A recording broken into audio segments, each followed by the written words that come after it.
ওটা কোটিং দেওয়া আছে, ওটার জন্যই দেওয়া আছে। ওটা গরম হয়ে ধীরে ধীরে উঠে যাবে এবং যত গরম হবে তত উঠে যাওয়ার টেন্ডেন্সি বেশি হবে।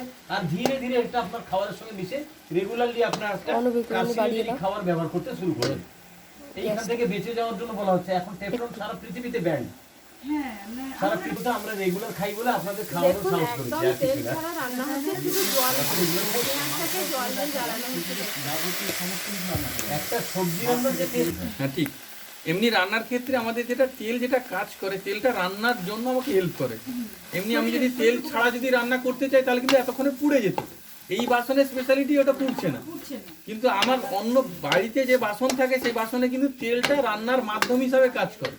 এখন আমি এই বাসনে রান্না যখন খেলাম, এতখানি মাংস খেয়ে নিয়েছিলাম, কোনো চোয়া ঢেকুর নেই, কিছু নেই। আমি ভাবলাম যে আমি মনে উল্টে যাবো, মানে একদম কোনো সমস্যা নেই।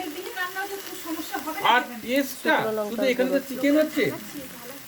আচ্ছা আচ্ছা, চিকেন রান্না হচ্ছে। চিকেনের ক্ষেত্রে একটু খেয়াল করবেন যে গাদা মাংস যেটা যে একটু মানে ফাইবার যেটা চিবালে সহজে মেলে না। চিবাটি সুন্দর একটা কালার এসছে, খুব সুন্দর। 5-6 জনের ফ্যামিলিতে যদি 5-6 লিটার তেল লাগে, এখানে কিন্তু বিনা তেলে রান্না বা অল্প তেলে রান্না, যেটা ভাজাভাজি সেটা তেল ব্রাশ করতে হয়, তাহলে সেখানে কিন্তু ভাবুন ওই তেলটা কোথায় যেত? আপনার আমার পেটে যেত।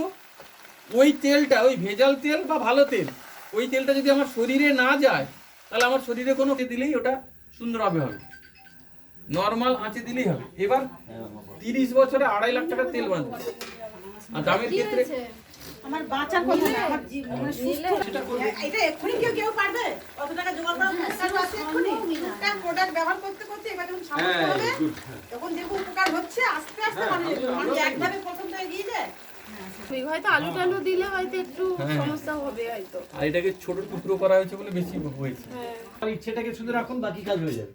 হ্যাঁ, ইচ্ছা থাকলে একদম অবশ্যই এই উপায় হয়ে যাবে। আমি যদি মনে করব কিনবো, হ্যাঁ, মন স্থির করলে আমি কিনে ফেলবো।